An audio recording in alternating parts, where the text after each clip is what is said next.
Selamat datang di mata kuliah pemrograman sistem. Pada modul kali ini kita akan melanjutkan modul sebelumnya. Kita sebelumnya sudah membahas mengenai kernel modul. Ya, ini merupakan lanjutan dari modul yang sebelumnya.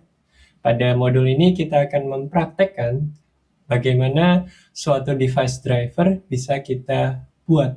Ya, pada modul sebelumnya kita sudah belajar bagaimana kita membuat device driver, kita membuat modul ya .ko, kita bisa melakukan insert modul, kita bisa remove modul, kita bisa mod prop terhadap suatu modul. Namun perbedaannya di modul ini kita akan berusaha untuk mencoba ya mengimplementasi device driver berupa karakter device ya.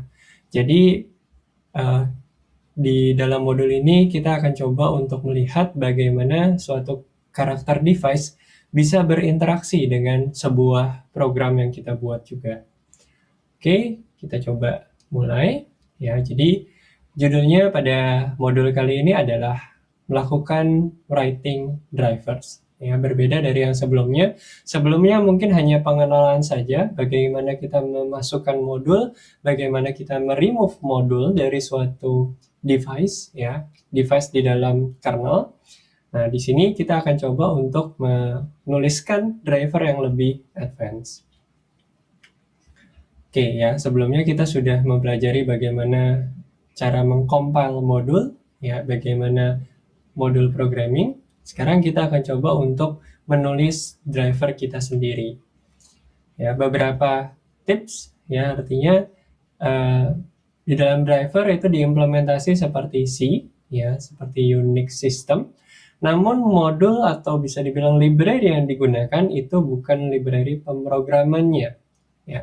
Jadi bukan library ke user level yang dimasukkan, misalnya printf atau apa ya. Jadi library yang dimasukkan adalah library kernel, karena di sini yang kita buat adalah kernel.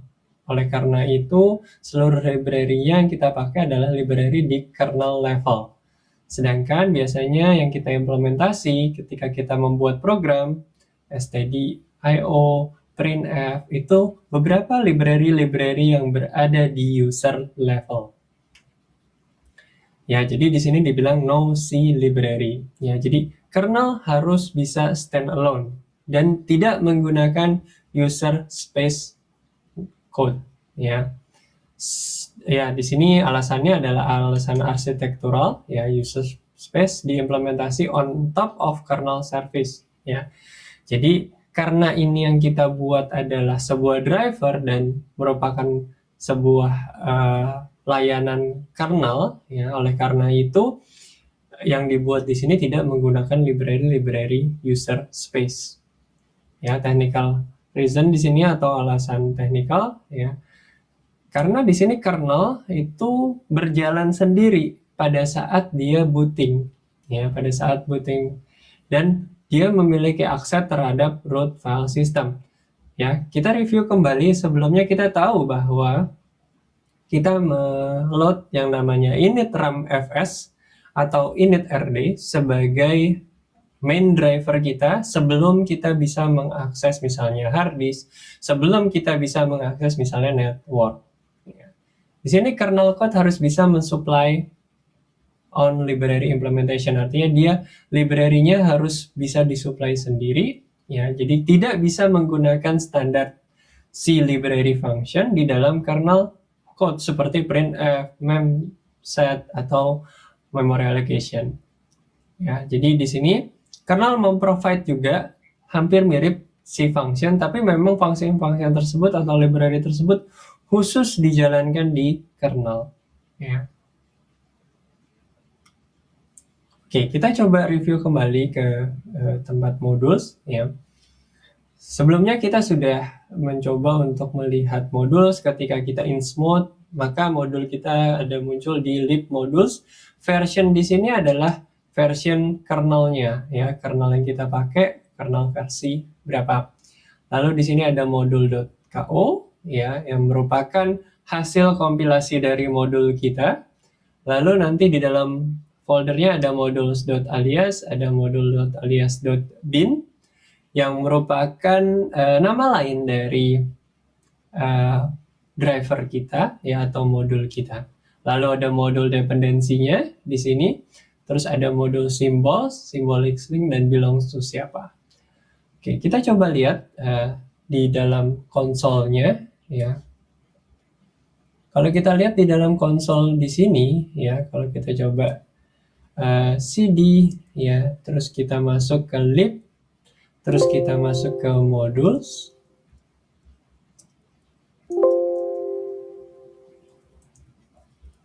Nah, kita ls di sini kita lihat di kernel 4.15.0.0/12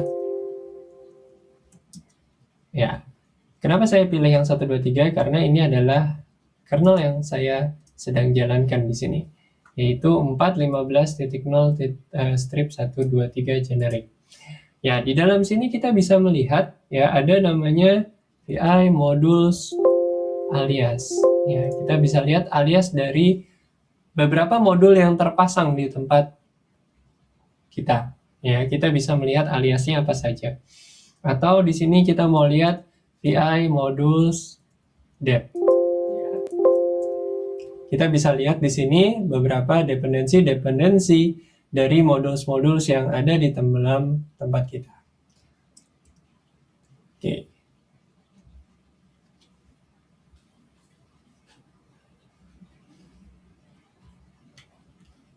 Nah, jadi kalau kita lihat, Linux Device Driver itu merupakan sebuah set dari application program interface, rutin, subrutin, ya, yang isinya adalah system call, yang merupakan interface ke dalam hardware.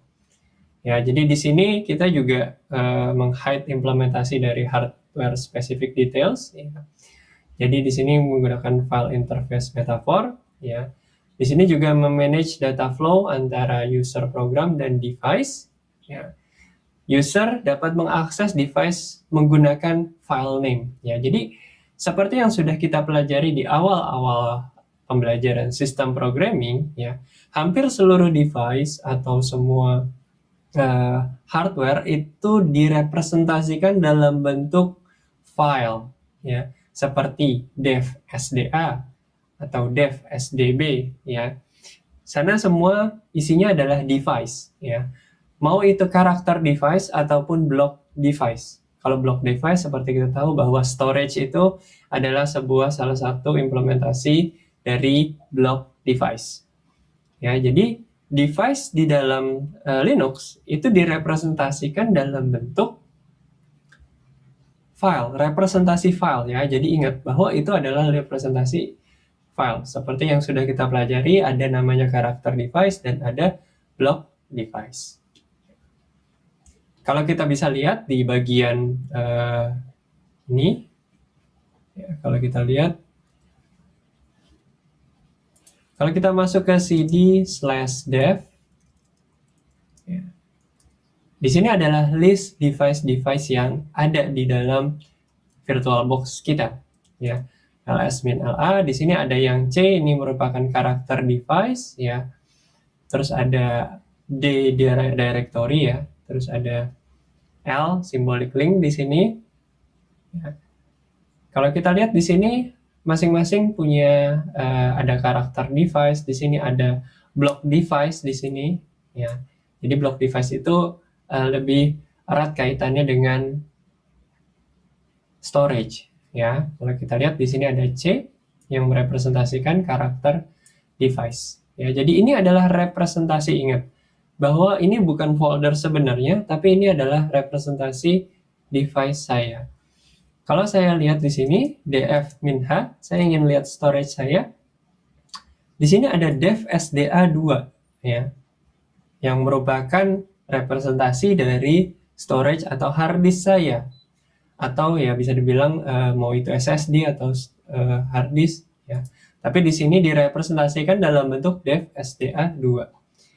Mungkin kalian bertanya, Pak, ini kan VirtualBox. Iya, kan VirtualBox itu di dalamnya ada image yang divirtualisasikan gitu. Nah, virtualisasinya itu ada di dev SDA 2. Kalau kita lihat di ls grep SDA. Nah, di sini ada SDA ya.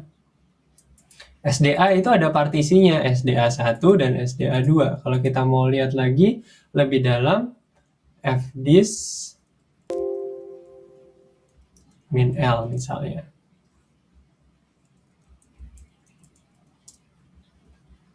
Ya.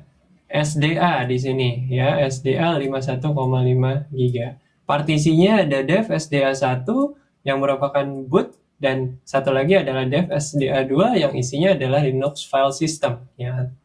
Itu adalah device saya ya, yang direpresentasikan dalam bentuk /dev ya. ls grep SDA. Oke, ya mudah-mudahan bisa dimengerti ya bahwa semua device direpresentasikan dalam bentuk representasi file.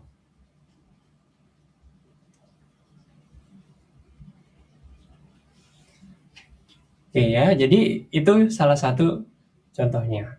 Pada bab ini Anda sudah diperkenalkan mengenai teori dari device driver. Dan pada bab selanjutnya nanti kita akan melihat beberapa tipe dari device driver, yaitu network device, block device, dan karakter device. Dan terima kasih atas perhatiannya pada video ini dan mudah-mudahan video ini bisa bermanfaat.